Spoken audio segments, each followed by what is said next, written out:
What is up, everybody? Today's video is going to be me breaking down and reviewing my own first van that I did over 6 years ago. I posted the very first video on YouTube 6 years ago. I think it was 6 years. I can't do math that fast. Anyways, I did that, and this is kind of like a double whammy because this is the anniversary of me posting videos on YouTube, as well as me breaking down and reviewing everything that I would do and not do on that first van. So let's get it started right now. All right, if you are new to the channel, thank you for being here. If you are a longtime subscriber or a subscriber in general, thank you very much for sticking by my side for all these years and all my chaos and my journey and all that good stuff while I actually build a tiny house now, which has been a lifelong dream of, lifelong, I don't know about lifelong, Jarrod, but it's been a long dream of mine.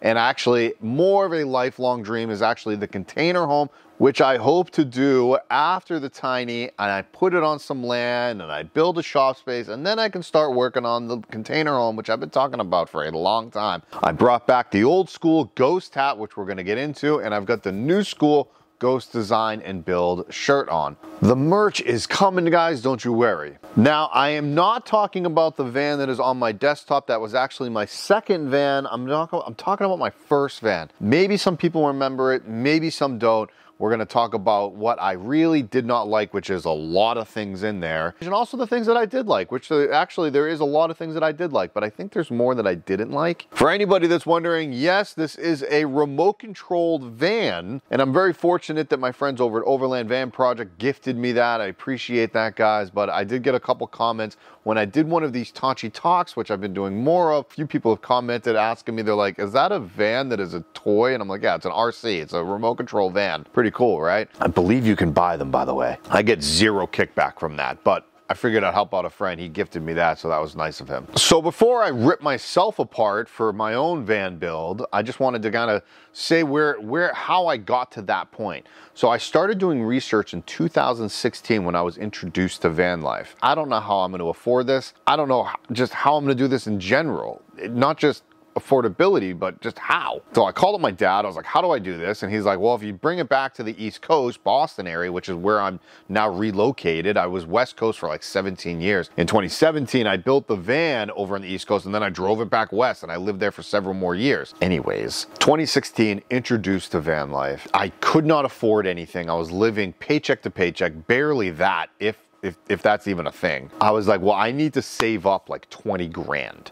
How the heck am I going to save up 20 grand because when I get something in my head, I'm going to go after it, and I want it done immediately, just like everybody else out there. We want things done immediately. So what I did was I took on a second job. I was working full-time as a manager at some rigmarole type of place that I was working at that sucked. I was like, well, I might as well get another crappy job, and I worked as an overnight position at a hotel, worked for a valet company. I was a valet for many, many years, paid my way through college with that. It served as a great job while I was pursuing acting and stand-up comedy in Los Angeles. Why not go back to being a valet attendant? And then that actually helped me later, which I'll get to in a second. So I was working 2 full-time jobs. We're talking 8-hour shifts, 4-hour break, 8-hour shifts, few more hours, and that I barely slept. I did that for like 6 or 7 months. I was a zombie, but I was able to save up 12 grand, give or take. I was able to buy a van, and I financed the van, and I wanted to do about a $10,000 build. That was my goal. My other goal was to save up enough that I did not have to work while building it. I did not succeed with that goal. So what happened was I actually transferred the valet position to the Boston area, and I was able to work at some random hotel where I didn't have to really think all that much, and I was just able to focus on my build while doing some work to have some extra cash flow. Now, very fortunate, I was living at families' homes, so I was living rent-free already at this point, and I just had to make van payments or credit card payments or school payments or whatever I had to pay for. My monthly expenses were taken care of by the job that I was kind of working at. I think I only had like 3 or 4 shifts a week. It really wasn't that bad. What really sucked was I was actually working overnights 2 nights of the week, and my dad was only available on the weekends. My 2 overnight shifts were on the weekend. So I'd get off of work around 7 a.m. and that was right around the time he was obviously waking up. And I would just stay awake and work with him most of the day. Let's get into the videos that I actually have. Go through pretty quickly, and I'm gonna come back to camera. That's how I've been doing my Tocci talks when I rip apart other van builders. I'm gonna do the whole like van build video that I have. That's one of my favorite videos, which was my first YouTube video ever. I lived in my van for 6 months before I posted my very first video. So I posted my first video January 2nd. I moved into my van full-time June of 2017. I'm also gonna break down the finished product of the van, which the build video doesn't show the finished product. So let's get into that. Right away, I don't know what I was doing with this intro. The music is really obnoxious, by the way, so I do apologize that if you do watch the video with the music. Yeah, I'm also gonna critique my video skills. I know that I'm also a lot thinner, and look at that, I didn't have a goatee either. Oh, there's the driveway that I built the van in. All right, let's skip ahead to some cool stuff. This is just me explaining all of the cool stuff. So this was a time lapse of kind of the whole, like, you know, the beginning portions of it. I could have sped this up a little bit faster, actually. I got a lot of questions about what that pink foam was. It's just like a foam. It was just more of a gap filler between the ribs. And then I used a foam board on my floor. I 100% would do the foam board again. I've done foam board on the floor again. I loved having foam board as an insulator on the floor. So it's right there. I'm using glue, and I put down the OSB. My dad is not being lazy. He was just taking a break. Don't worry, everybody. This was me doing a bunch of cuts. We had to do, obviously, take in, take out, take in, take out. You guys know how that goes. If you are building a van, you would know. So I use a very like construction adhesive when I did all that. Don't like to put any type of holes in the base of the floor. Now my second van, I used a radiant floor heating system by VanLife Tech. So I didn't have to do all of this. It's kind of part of the whole package with the VanLife Tech system. The other two vans that I have done, this first one and my third one, I love using foam board on the floor as an insulator. Floors do get cold. This helps it. It doesn't prevent like floors from freezing, but it definitely does help the floor having some sort of insulation there. The subfloor that you saw there and you see behind me is an OSB. I 100% would not do that. People can argue with me, and that's fine. I would use a marine grade plywood, and I'd actually cover that plywood with something like a Kills.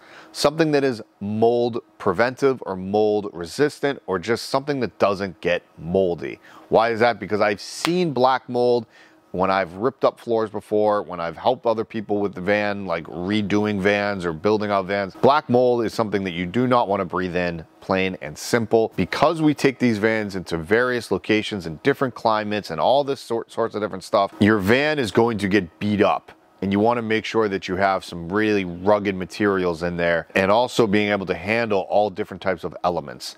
So having a marine grade plywood, why do we say marine grade? It's because they use them on boats. That's the marine industry. We take a lot of stuff from the marine industry. So marine grade plywood, you can look up which type of plywoods are marine grade, and then I would coat it with some sort of sealer, or like I said, Kills. On the walls, what you could probably see is I use what is called rattle trap. I would not use rattle trap. I've actually do not use rattle trap anymore because it is a tar base, whereas Kill Mat is a butyl base. And I would actually create more of a thermal break. I don't really want to talk about insulation all that much for this entire video, but I cover pretty much all of the metal with a type of, you know, thermal break, like a Kill Mat, and then I do other layers on top of insulation. In this van, I did pretty much foam board is really what it was. A combination of 1 to 2 inch types of foam board. And then you're gonna see here in a minute what I did was, so this is like a gap filler that I had that I was told to do from the person that I got all of my information and research from, and he was actually really great. It worked out well. And so we're gonna talk about solar here in a sec. Sikaflex that's in my hand right there, that is actually the stuff that is holding down my solar panels. So those are my solar panels that are on top of this roof. Now I built this van to be stealth. The name is Ghost, stands for Ground Home Operation Stealth Transportation. I named all my vehicles that. It was very stealthy. I lived in cities. I lived in Los Angeles. I was working a bunch of various jobs. When I did travel to other cities, I was a very urban dweller, I guess you could call it. And I wanted to make sure that it looked like a work vehicle. So I went with a very thin, flexible panel on the roof, People can say what they want about flexible panels. I got these from overseas. I have no idea who that distributor is. I have no idea how to contact them. When I did contact them, all the different language, it was a really, really awkward purchase. And I'm pretty sure when I gave my money to them, I was like, I thought I just kissed away the money I gave them. I forget how much I spent on those solar panels. Would I do flexible panels again? Probably not. And it's not because I don't like flexible, it's because like Sunflare Solar makes a really nice flexible panel. They don't micro crack like something like this would or other flexibles would. But what I would probably do, and what I have done, is I would take a more of a residential or commercial grade panel. Instead of getting like 4 100-watt panels, I would get like one 400-watt panel. I think on my Econoline, I used a 340-watt panel, which worked out perfectly. And you just have one panel you have to wire up, and that's plenty for what you want to do, most people want to do. These panels are 200 watts each, so I technically had 600 watts of solar on my roof. This is me going over all my power stuff, and we'll kind of get into that a little bit. Would I do that same power? No. I actually don't mind Renogy. I think Renogy is a great quality product, or more budget friendly. So if you are trying to do a budget friendly van build, then by all means do that. Let's skip to this stuff where it's where the layout starts coming together. So those are my batteries. Would I use those batteries again? No. Simply put, I would not use those batteries again. Those are gel batteries. I would not use an AGM battery. I would not use a gel battery. I think they have some benefits to them, but for when you're building out a van, if you're living full-time, I would 100% go with a lithium. Even as a part-timer, I would go with lithium. I just think with the lithium technology and the way things are, I think lithium is the way to go personally. For the chemistry, I would go with the lithium iron phosphate. And if you really want to be overprotective, you can get something with a low temperature disconnect or a low temperature battery. There's a bunch of brands out there that do that. I'm an ambassador for ReLion. I like ReLion batteries, but Lithionics are good. Battleborns are fine. Lions are good. BigBattery.com are good. Although all those batteries I just named, I feel are really good in regards to lithium batteries. I think they're great. I know there's a bunch of other battery brands, and I'm sure I'm going to get a bunch of comments of people being like, what about this company? What about this? Oh, listen, there's a whole bunch of brands that I actually personally don't know. The ones I just rambled off are the ones that I personally know and I have either worked with in the past or I've actually physically tested.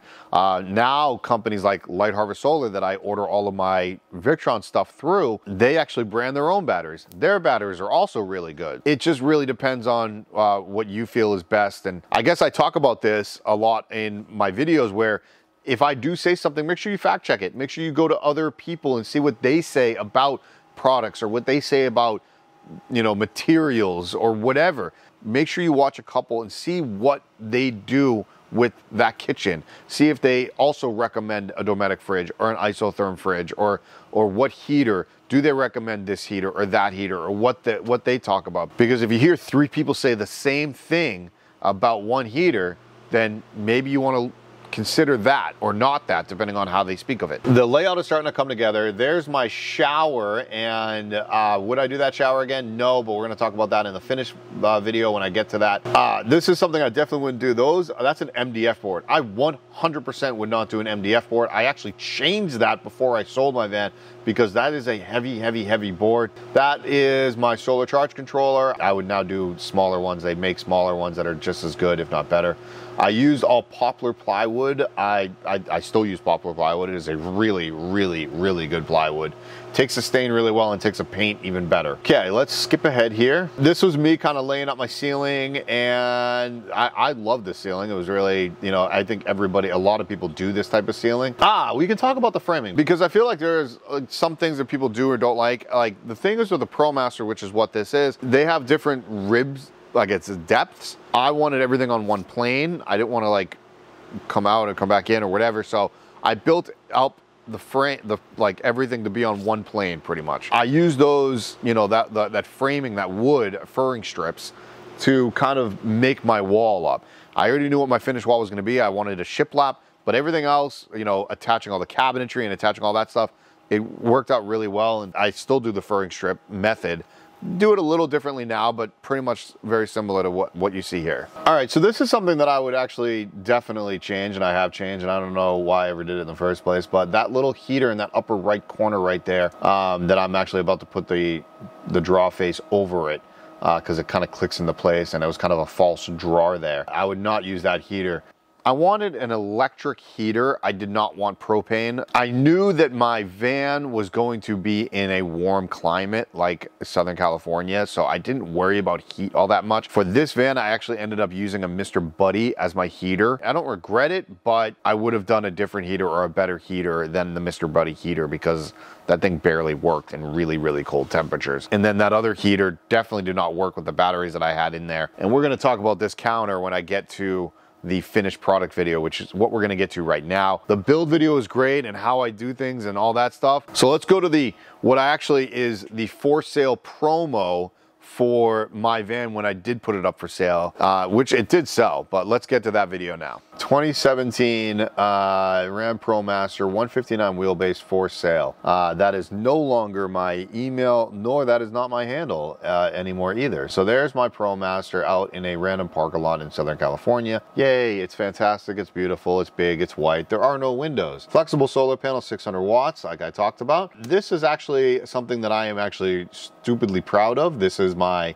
tool storage that I built out. That is an absolute mess, and I can't believe I put that in my for sale video. Jarrod, what the heck were you thinking? Tools can be removed for plenty of storage. Yeah, duh. Things that I would change, I would put like a lip at the bottom down there where you it's like more of a hard bottom. But this was mostly for storage and everything else, and also done a better video job. Those things pull out. Yeah, they're cool. I would have built that better. That was definitely a hack job. Oh man, I can't believe. I look at some of my old stuff, and I'm sure you guys do this too. It was just, in my opinion, it was kind of hacked up. Like I would have done the wood differently. All right, now we're going to the inside. Let's check out the inside. I think it's actually pretty. I like the colors. This was my bathroom, my shower, and also I doubled as a closet. I would not do another shower or a freestanding shower in my van because I would use gym showers, to be quite honest with you. Would I have a shower in my van? Yes, I would. I would have a convertible style shower. I did a recent tour where there was a company, I'm gonna butcher the name, but the Terravans or something like that. They have that drop down shower pan that's like solid steel. I think they're about to come out with a version 2, so I would probably use something like that. Having some sort of like transformery type shower inside portion of your van, I think is really nice to have. Not necessary, but nice to have. Toilet, absolutely. I'm a fan of having a toilet. Some people aren't. That is a Thetford cassette style. It's up to you. That is a matter of a preference when it comes to that kind of stuff. You know, do you want to use a composting, a cassette style, or the Laveo dry flush, which is actually one of my favorites, and I'm using it in my tiny house until I can probably get a incinerator toilet, which I hopefully will get at some point. But incinerator for a van is a lot more difficult because it takes way too much power. So freestanding shower, no. So behind all my clothes is actually tile work. I would do the tile work differently too. I'd probably use a different type of grout.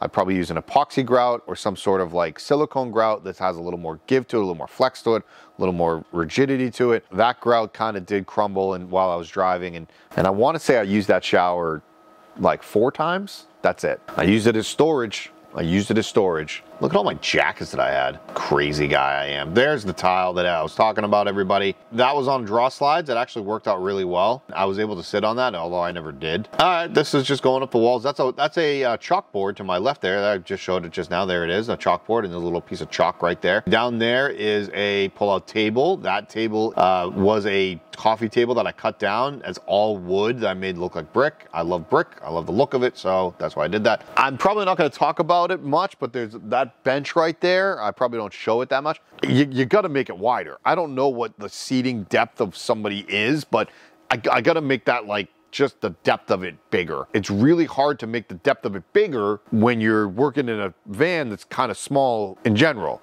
So I would probably do something different with the layout, or maybe I don't know. I would have to change something, but that was a very uncomfortable seating area. I maybe make my walkway or my alleyway, maybe thinner. I had to have it that wide because of what I'm about to show, which is the refrigerator, but I would definitely change that bench. That bench was definitely not wide enough. That table was one of my favorite tables of all time. It was sad that I had to see that go. Draw fridge, 500-pound draw slides, Dometic fridge. I would not do a chest style fridge. I'm not a fan of the chest style fridge because, as you guys just saw there, it takes 2 motions to open up the refrigerator. The slide out and the open. Doesn't seem like it's a lot, but it's just tedious over time. That's why I either have the draw fridges or the door fridges. In my tiny house, I'm using an isotherm. In my second van, I use an isotherm. I like the door style personally, but a lot of people like the draw style. Like the draw style, like doors, I should say. I'm the old school, like, I don't know. I just like the door, I guess. I don't know. Fridge goes back inside. You need to have a locking mechanism. I use a window sash. That thing was great. I made my own YouTube sign because I really wanted a YouTube plaque. I eventually got one, don't worry, everybody. You know, very simple galley setup. This actually brings up a good point. Yeah, I'd have better locking mechanisms for the draws themselves. They did not work all that well, and I had to just make do with what I had. This is the kitchen, and I'm gonna, yeah. Actually, I really like the backsplash. Definitely not enough room countertop-wise. I went from having practically zero prep space, zero countertop space, to having 10 feet of countertop space in my second van. Does that not go to show you how important it is for me, and I felt like a lot of other people, to have a lot of countertop space, to put a bunch of stuff out for prep work, for just table space. Like, having that amount of space is a great feeling. Would I do that kind of propane style cooker? Yeah, I mean, propane's fine. I don't like. I've used propane in the past, and I would use propane again. I think I would do more of a portable setup. I really love the idea of portable inside of a van, because you can go outside and cook. So if you have portable induction or a portable propane cooker, I think that would be more of a way to go. It's upper cabinets. I went with a really interesting stain there, right? Like a very antique-y blue. This is me nitpicking. Edge banding. I would have edge banded those. That's just a woodworking. And I would have painted the back. Jarrod, really? You know, you lazy person. You know, I put a TV in later. That was the TV right there. I actually really like the TV. It's a 12-volt TV. I plugged it in to a 12-volt outlet that I had right there. This was me opening up the bench, which is Velcroed on, which is Velcro is your friend and a very inexpensive way to do things. This was a little, I guess, a little shelf that I had for like stuff, like, I don't know, like books and stuff. Okay.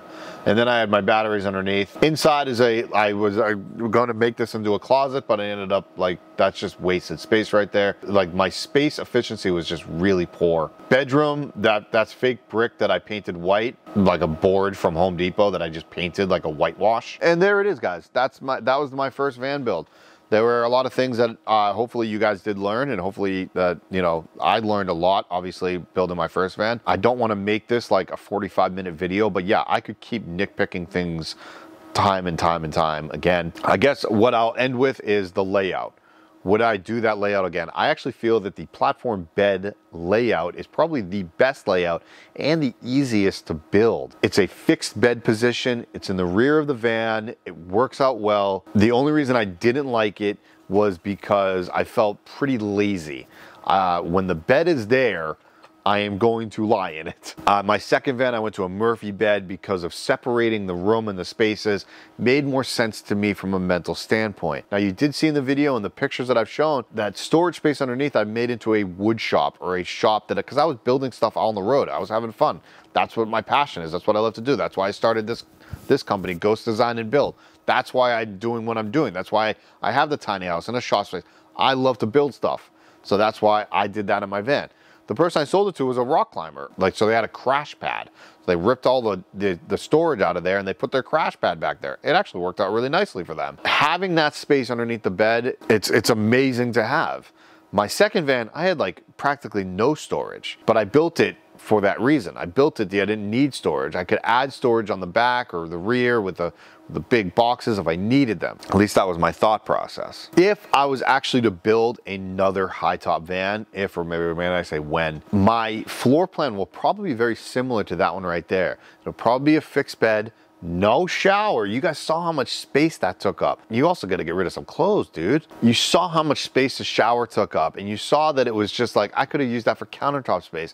Maybe if I had what I had in my second van, which was a convertible shower that I use as countertop as well. And it would have opened up the space a lot more. Another thing that I just thought of, having the upper cabinets going both sides, where my head is in sleeping, I would actually not have it there. So on the side that I'm gonna put my head, I would not put upper cabinets there. That again is just my opinion. So hopefully you guys learned a few things about me kind of, you know, ripping apart my first van, and it was actually fun to go down memory lane. And I don't know, maybe I'll actually go into my second van and kind of talk about the things that I did and did not like, or maybe I'll do my third van. I don't know, we'll see. Stay tuned for all of the updated videos that I do for the tiny house. Also, obviously check out every week I come out with a new tour on a new van, but it's a lot different than what most people do. I actually have great conversations with them. We learn about the person, we learn about their background, we learn about why they got into what they're getting into, and I show professional companies off, and I show professionals companies off so you guys all learn something from it.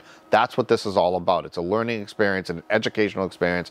All right, guys, I am done talking. I am tired, but I will see you guys next time. Later.